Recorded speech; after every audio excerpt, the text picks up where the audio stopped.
We are live.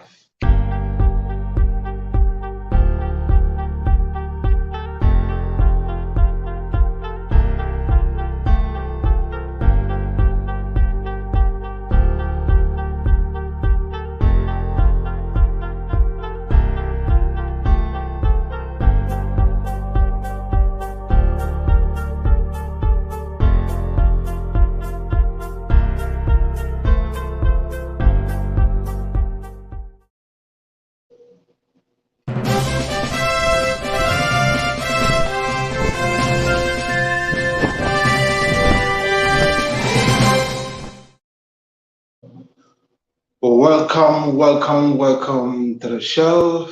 It is 9 p.m. Nigerian time, 2 p.m. US Central Time, and 3 p.m. US Eastern Time. And this is the show, Nigerian Constitution and Your Rights. Nigerian Constitution, Know Your Right. It's a show powered by the Global Coalition for Security and Democracy in Nigeria, GCSDN, the teaching our fellow Nigerians, wherever they are, whether in Nigeria or in the diaspora, the content of the Constitution of the Federal Republic of Nigeria, 1999, as amended. And we have been discussing Chapter 2 of the Constitution. We are almost at the finishing part of that chapter. And in maybe 2 more weeks, we shall move on to the next chapter, which is going to be chapter 3. So, without further ado, today's topics is environmental objective and directive on Nigeria culture. So that is what we are focusing on today, and this shall be found on section 20 and section 21 of our Constitution. So if you're just joining me right now, just take a few minutes, a few seconds, and send out the link to your friends, your neighbors, your well-wishers, and family members to join us in today's show, in this conversation, to learn more about our Constitution and be more acquainted to it. And please be interactive in this conversation. Ask questions so that we can have a rich session, an interactive session, and enrich ourselves, enrich our knowledge, and bring suggestions on how to better our lives as Nigerians, and mostly Nigerians in Nigeria. Thank you very much. And I'll take a few minutes to read the comment section so I can welcome whoever have joined so far. And please keep commenting as we go along the show. And D.A. Osadala, I greet the house. Greeting, D.A. I will greet you very much. We thank you for being here. And Rita English says, greetings all, and nice to be here again. It's nice to have you here, Rita English. You have always been a consistent participant in this show, and I hope you ask questions and be interactive throughout today's session, okay? And the topic, once again, is environmental objective of government. Environmental objective of government. When you hear the environmental objective of government, I wonder what comes to your mind. What comes to your mind when you hear about the environmental objective of government? Me, whatever I hear of environmental objective of government, in regards to Nigeria, I think about our environment, our immediate environment, more specifically the environment of our brothers and sisters living in the Niger Delta. What kind of environment do they live in? Is the environment protected? Is the environment conducive for human habitation or for its ecosystem? That is something we should think about. And what is the role of government to ensure that the environment that we live in is well protected and sheltered? Well, let's look at what the Constitution says in section 20. Section 20 of our Constitution says, The state shall protect and improve the environment and safeguard the waterway, the air, the land, the forest, the wildlife of Nigeria. That is what the government is supposed to do. The government of the Federal Republic of Nigeria is mandated by our Constitution, Section 20 in Chapter 2 of the Constitution, 1999 amended, that the state shall protect and improve the environment and safeguard the waterways, the air, the land, the forest, and all the wildlife in Nigeria. Have the government done that? Have the government safeguarded our waterways? Have the government safeguarded our land? Have the government safeguarded our wildlife? Is it the wildlife on the water or in the sea? Is it the wildlife on land? Have our government done its best to protect our wildlife? Because this is an ecosystem that works hand in hand, because we are interdependent creatures. We depend on the creatures in the land and sea, and they depend on us. If we protect them, they will have enough food to eat. And if we don't protect them, we don't have enough food to eat. What is happening in the fishing industry in the Ogoni land, or even the entire Niger Delta area? What has happened to the land, to the arable land in the northern Nigeria? The farmers cannot farm anymore because most of the lands have been taken over by bandits. The forests have been occupied by terrorists in the name of Boko Haram.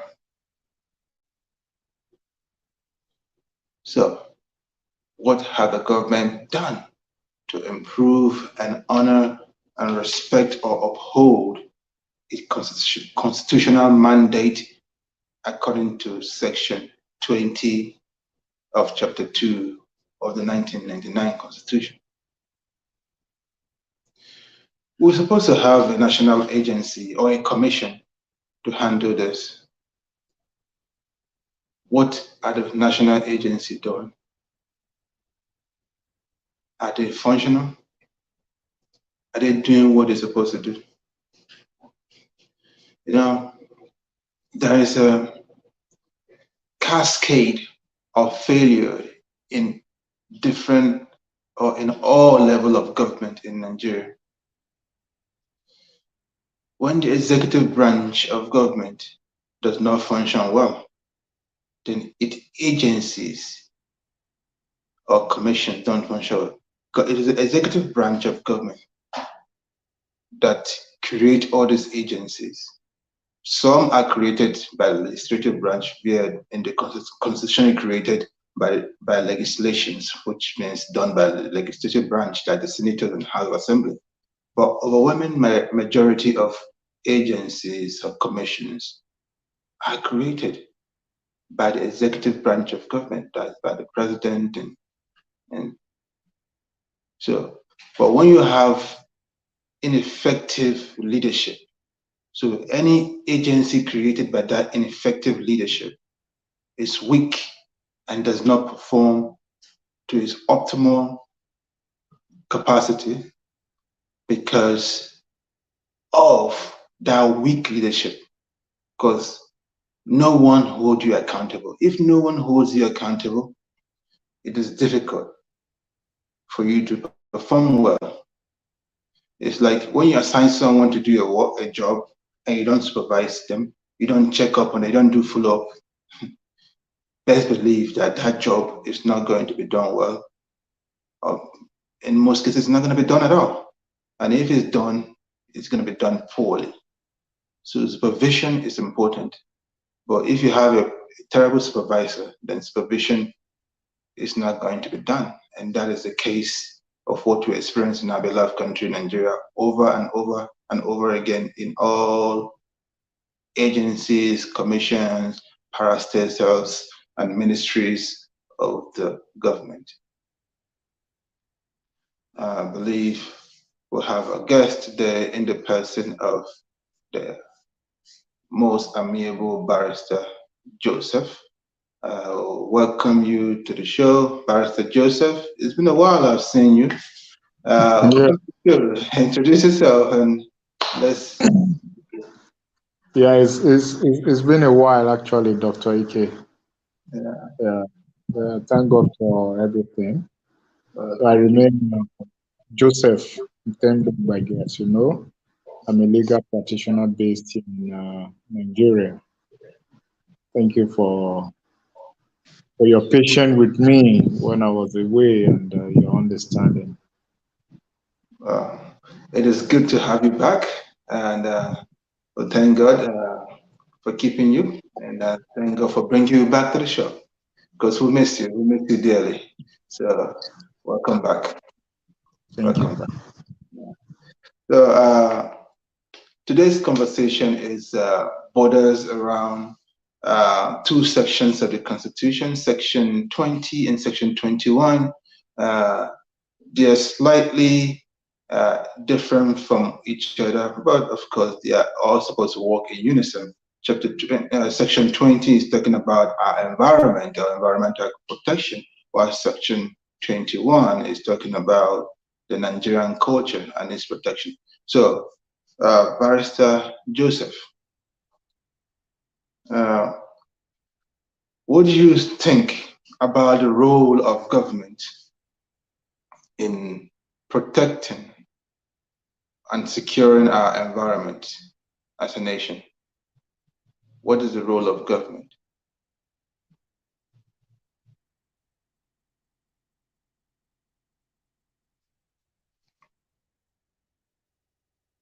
Are you there? Unmute yourself, the barrister. I think you muted yourself. Yeah.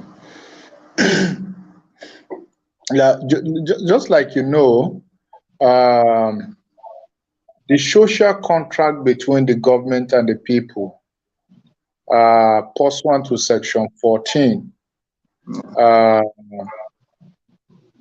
is found in what we are treating all the fundamental objective and direct principles of state policies, wherein Section 20 particularly talks about the role of government in protecting environments in terms of the ecosystem, the wildlife, and the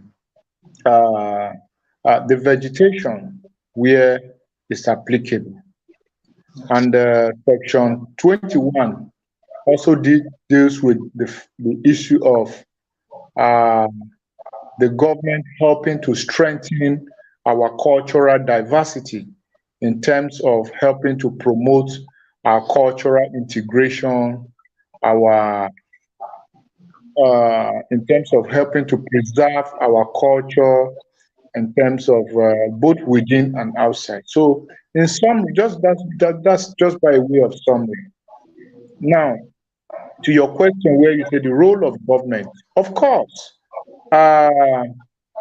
government over time, the federal government over time, in effort to protect the environment, was a member of what started today as the Global Environmental Conference, which started in Stockholm in 1972. Then we moved to the Rio de Janeiro Conference of 1992. In all of it, Nigeria was a member of the treaty that signed the principles, the environmental principles that sought to protect our environment generally. And as a follow-up of that, Nigeria established the then what we call the Federal Environmental Protection Agency, which was an agency of government in charge of protection of our environment. Then from there, the law was repealed and the name was changed to National Nigeria Environmental Standard Regulatory Agency, what we call NESTRA today. And moving from that, there is also there are other laws that sought to protect the environment. Which one of them is the Environmental Impact Assessment Act of 2004, which seeks to say all companies, anybody intending to set up a company must carry out an environmental impact assessment to ascertain the effect of such a company on the environment. And likewise, in terms of culture, there are a lot of legislations to that effect. The question is whether or not these institutions are strong enough to protect our environment. Are these institutions strong enough to protect, or are they in any way encouraging our cultural diversity, our cultural integration, or are they in any way promoting acculturation or enculturization? So all of this, much as the government has made efforts, we will not stop being Oliver Twist to say it's not enough, most especially in the area of environment, considering the current impact of climate change that has ravaged the country at the moment. So a whole lot of work needs to be done as far as protection of our environment is concerned. Thank you very much for that wonderful summation, Barrister Joseph. Before I read something, just a quick question. Do you think that the federal government or its agency, the agency, the NSTRA that you mentioned, do you think they have done enough in the job of environmental protection in Nigeria? They have not done enough, and the reason is very simple. I did my undergraduate research work in under petroleum law, with title Oil Sabotage in the Nigerian Petroleum Downstream Industry and the need for reforms in the regulations. And one of my proposals then was, if the government really wants to be serious, if the National Assembly wants to be serious as far as issues of environment is concerned, because the environment is the base in which we enjoy other fundamental rights. But here it is, under the Constitution of the Federal Republic of Nigeria, amidst other legislation or treaties, has remained non-justiciable under our Constitution. So, Dr. Ikeh, if somebody decides to pollute the environment within your area, you cannot even take action. You cannot enforce that as of right. Is it the case of Ogoni that we should be talking about? Is it the case of Udi in Bayelsa we should be talking about? Is it the case of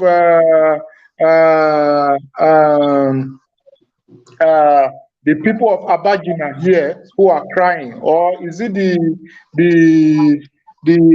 limestone mining that is currently happening around Boko here in Benue? So many of these cases, So if the government wants to be serious, if the government wants to be serious, then the executive and the legislature should make environment issues of them, should move chapter 20 to chapter, they should move chapter section 20 under chapter 2 to chapter 4 of the Constitution. Let it be as of right, so that if there is a fundamental right to environment. Because if the environment is polluted, your right to life is not guaranteed. Your liberty is not guaranteed. Your dignity is not guaranteed. And that is why globally we are all clamoring for climate justice. Yeah. So the government, especially the government of Nigeria, has not done enough in terms of environmental protection. Thank you very much, Barrister Joseph. But you mentioned one salient point about moving section 20 about the environment up Yes. to chapter 4, which deals with fundamental Yes. human rights. And that because Yes. chapter 4 is justiciable, while Yes. unlike that chapter 2, which is not justiciable. So, Exactly. but Exactly. don't you think in section 33, which is under chapter 4 of the Constitution, who deals with right to life, uh, which don't you think we can use that as a background, as a backbone, or lawyers like you can use that as a background, as a ground to sue the federal government or even the state government uh, on the environmental situation? Because when our environment is threatened, our life is directly or indirectly threatened, because we can't survive outside our environment. So, and if our Yeah. environment, so why haven't lawyers done such, pursue such route to ensure? Well, well, I quite agree with you, but when it comes to issue of fundamental right, legally speaking, we say fundamental right is sui generis. It's a different species of law entirely. That is why we have the fundamental right enforcement procedure rule. It doesn't run like any other civil suit. Perhaps uh, with the mindfulness that it's dealing with human life and human existence. However, the court, as in plethora of cases, uh, clearly stated that uh, you cannot bring ancillary matters. Ancillary matters, you cannot import them into fundamental right. Yes, they sound like fundamental right, but are they really fundamental right captured within the purview of chapter 4? If it is not, it makes it non-justiciable. But uh, Thank you very much for that explanation, Barrister Joseph. I think you're having connection issue. So let me wrap up this section 20 so that I can move on to section 21. Section 20 is about environment, and it is your responsibility to actually fight for your environment, since the federal government and its agency have not done enough. They have truly not done enough to protect our environment. So are you going to sit around and keep quiet and let that continue? I say no. We shouldn't sit around and let that continue. We should actually act, because even though chapter 2, where this it's prescribed in the Constitution, is non-justiciable, but we can still take up this agency like failure in performance or in some way or form, because this agency are headed by individuals like as the good barrister mentioned, we have the agency that superintends the environment, is known as the National Environmental Standard and Regulation Enforcement Agency, known as abbreviated as NESRA or NESRE. This agency was created in 2007 to ensure cleaner and healthier environment for Nigerians. The agency functions as a parastatal enterprise of the Federal Ministry of Environment and is headed by a Director General who is also the Chief Executive Officer with about 483 companies. Can you believe that? So these are about 483 companies that is not working in synergy and doing their best to protect our environment. Do you know this? And they have a Director General. So it's our responsibility to know who are these people in charge of these parastatals that are not delivering to what we deserve as Nigerians. Even if the chapter 2 is non-justiciable, at least we can hold responsible the director generals or the ministers or whatever, so and so forth of this agency. We can hold them responsible and say they are not delivering well, and demand that the executive branch, that is the president, fire such director general and put someone who has the capacity and the will to do the needful to protect the life of the wildlife, our waterways, our air, our land, to ensure that our environment is protected and secure. Uh, so have we as citizens done enough to fight for these things? No, we have not done enough. Like, for example, the minister responsible for environment is Dr. Mohammed Mahmoud. What have you ever written a petition? Have you ever protested against Dr. Mohammed Mahmoud for not doing enough in his ministry to protect our environment? And the executive of that agency, or the director general of this agency, is Professor Aliyu Jaro. That is the director general of this ministry. So if Professor is not doing a good job, why can't Professor Aliyu be removed and a different person be put as director general to spearhead and ensure that this agency works well? Or if the minister, Dr. Mohammed Mahmoud, is not doing well, why can't you protest that they be removed and put another person that shall make sure that the ministry function at its best capacity? I think the barrister is having a network problem, that's why it's off. But without further ado, we'll continue to the next section, which is section 21 on Nigerian culture. Okay? While we'll hopefully wait for the barrister to join back into the studio as his network permits. But before that, I'll read a few comments in the comment section. If you have question, please ask your question in the comment section. If you have suggestion, please add a suggestion. Okay, Rita English, welcome, Barrister Joseph. Unfortunately, he's not here to see this comment. So welcome, Barrister Joseph. Good to see you again, really. Yeah, it's really good to see him, because he have not been able to come onto the show due to some reasons, some personal reasons, but I am happy that he was able to come in today. Unfortunately, his network is acting up.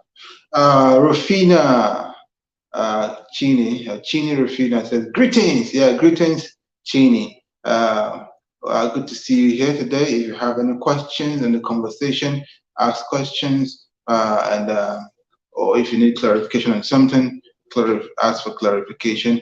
And please, let's do well, let's do better as Nigerians, to know that there are people responsible to do certain things. And if these people do not do what they are responsible for, that we should demand that such people be removed. So this is not, you don't have to wait 4 years for elections for you to vote them out. Like ministers or director generals or parastatals can be removed anytime if they put them in office. I believe that Nigerians should pay attention when a new minister was appointed by the president. We should pay attention. 3 months, give them 3 months. If in 3 months they have not done any tangible performance in 3 months, that is 90 days. Because I believe in this 90-day rule. I've worked with 90-day rule for since 2013, and I believe everybody should adopt that. Companies here in America adopt that. They have 90 days, that probationary 90 days period, that if you're not doing well, they will let you go. So I think we should apply that if ministers are appointed by the federal government or by the president, and those ministers do not perform within 90 days, they don't do what is prescribed for their ministry to do, like we know that this National Environmental Agency is not doing what it's supposed to do to protect our environment, they will demand that the minister be removed, because it's an appointment, it's not an election thing. You don't have to wait for 4 years, just ask the minister to be removed. And it can be done if we ask for it and demand for it as Nigerians. And the same goes to different director generals of various parastatals of government. You can ask for those director generals that they are not performing. After 90 days, if they are not performing, demand that they be removed. So we need to wake up and take our office of citizenship, or office of a citizen, seriously. Okay, don't complain that the government is non-performing or the government is not doing what it's supposed to do. Are you doing what you're supposed to do as a citizen? Are you taking your job, your office of the citizen serious? So we need to do better. Thank you. Moving on to section 21. It says, the state shall, that's subsection A, the state shall protect, preserve, promote the Nigerian culture, which enhance human dignity and consistent with fundamental objective as provided in this chapter. Do you hear that? As provided in this chapter. So the government is supposed to promote the Nigerian culture. Well, I believe we have Minister of Culture, Information, and whatnot. That's Lai Mohammed or Lai Mohammed. Is that minister now, in your opinion, be honest, comment in the comment section, is that minister doing what he's supposed to do to promote Nigerian culture? Is the minister doing it? Is the minister that is in charge of promoting Nigerian culture doing the best to promote Nigerian culture? Okay. I think I have a question. Rafina says, is it possible to remove this minister just like that here in Nigeria? Of course, it's possible to remove the ministers. They are appointed by the president, and we can demand that their appointment be rescinded. So it is you as a citizen that can demand that. It is when you demand that, yes, they can be removed. People can lose their appointment. They are not elected officers. If they are elected officers, then I would say you have to wait till the next election to vote them out or to ensure they don't win the next election. But because Nigerians do not take their office of the citizen seriously, you see even failed elected leaders, we go back and elect them again for a second term or even a third term. See, because like a third term, like in the case of senators or House of Rep members, you see senators who have been in the Senate for 12 years, for 18 years, because people keep electing them to go back to the Senate, even though they have not done well as senators. We don't vote them out. So we're not taking our office of citizens well or doing a good job in our roles as citizens. We don't care about our civic responsibility or our right to vote, because voting is a right. It's one of the fundamental human rights, but we have disrespected that fundamental human right by our own self. We have disrespected that. We have spat upon it by our own self. So if we don't even honor our own fundamental right, how can we then demand that the government respect our fundamental right when we have already speak upon it? So yes, to that question, Rufina, it is possible for you as a citizen, or for us as a citizen, to demand that ministers, non-performing ministers, have their appointment rescinded. It can be done, even in a country as terrible as Nigeria. It can be done. So I've read subsection A of section 21. So moving on, subsection B says, encourage development of technological and scientific studies which enhance cultural values. Nigeria does not even care about technology. Let's be serious. Let's be serious. But it is the role of the government to ensure to promote technology, especially the technology that goes well with our culture. Not all technology or not all technological advancement goes well in our culture. So we have to find what works for us, what is going to be good for Nigeria as a country, of Nigerians as a people. And those kind of technological advancement is what we will see. But we don't do well in those areas. We don't even do well in promoting our culture. As I asked when I read the subsection A, so is the Minister of Culture, Information and Culture, doing the best to promote our culture? No, our culture isn't promoted by me and you, or especially Nigerians in diaspora. Like my humble self, when I came to America first, I was proud as a Nigerian. In my days in the undergraduate as a university student, I went to different classes, in different community events, and giving speeches and presentation about my beloved country, Nigeria. So Nigerians are the happy people. Nigeria is rich in culture. We have over 300 ethnic groups. I was proud as a Nigerian, and I was promoting our culture as our identity as a people, as Nigerians, because I'm a Nigerian. But can we say the same as our ministers? Can we say the same as the Minister of Culture? So our culture is not promoted by those that are paid to do it.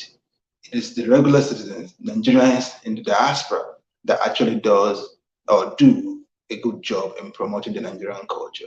And then you have people in the art and entertainment industry. They also do fantastic job in promoting Nigerian culture. Like now, Afrobeat is the thing right now. Afrobeat also increase our ginger, our swag, and our courage to go out there and be proud to be Nigerians, because with that music, Nigerian music industry, with that our movie industry, it was almost a shame to express yourself as a Nigerian in other countries, because people see you as a Yahoo boy or girl or 419er, and that is what we have come to suffer.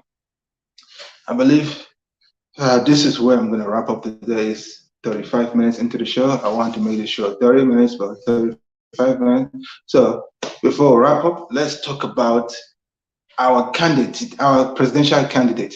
Our presidential candidate is His Excellency Peter Gregory Obi of the Labour Party. So that is the candidate that he is my candidate, and that is also the candidate of the Global Coalition for Security and Democracy in Nigeria, which is the organization that is powering this show. Okay, so the organization powering this show is the Global Coalition for Security and Democracy in Nigeria, which conducted a global poll that have over 14,000 people that voted, and they voted for Peter Obi overwhelmingly. Over 65% of people voted for Peter Obi in that online poll, and hence the coalition adopted Mr. Gregory Obi as their candidate. This is Peter Obi, in case you don't know who he is, and that is his running mate, Senator Ahmed Dati Baba Ahmed. So those are the two individuals that are running. So if you see them, ask them questions whenever you see them. Or watch their televised interviews where they talk and hear what they have to say, and you see these are powerful and individuals with strong political will to change the trajectory of Nigeria. Okay, so that is why we're supporting them, and these are the two of them again. Peter Obi in black, and Dr. Yusuf Dati Baba Ahmed in the white with a cap. So, and that is the Labour Party logo. That's most likely the logo that's going to see on the ballots. So get familiarized with this logo, Papa, Mama, and Pekin, and then that red and green color. Okay, that is the logo you should find come February 2023 in the election ballot, and vote for these two candidates so that we can begin the journey of bettering and improving our country and our lives as a people, and have people who are serious about protecting our environment and promoting our culture. As once again, remember I said at the beginning that it is the executive that creates, that appoint the heads of all these parastatals and ministry. Ministers are appointed by the president. So if you have a president that doesn't care about what goes, anything goes, he's going to appoint terrible people to head different departments or different parastatals as director generals, and appoint weak and non-performing ministers. So, but if you have the right president, they're going to make sure to get the best of the best to be ministers, and the best of the best to be director generals of the various parastatals or agencies of the federal government. Okay, that is why you should do your part to elect the right leader.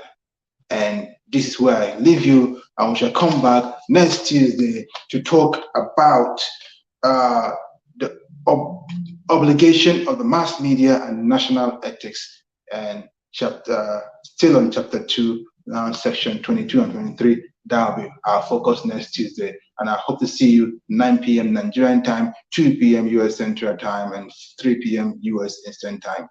Bye-bye, and have a wonderful one.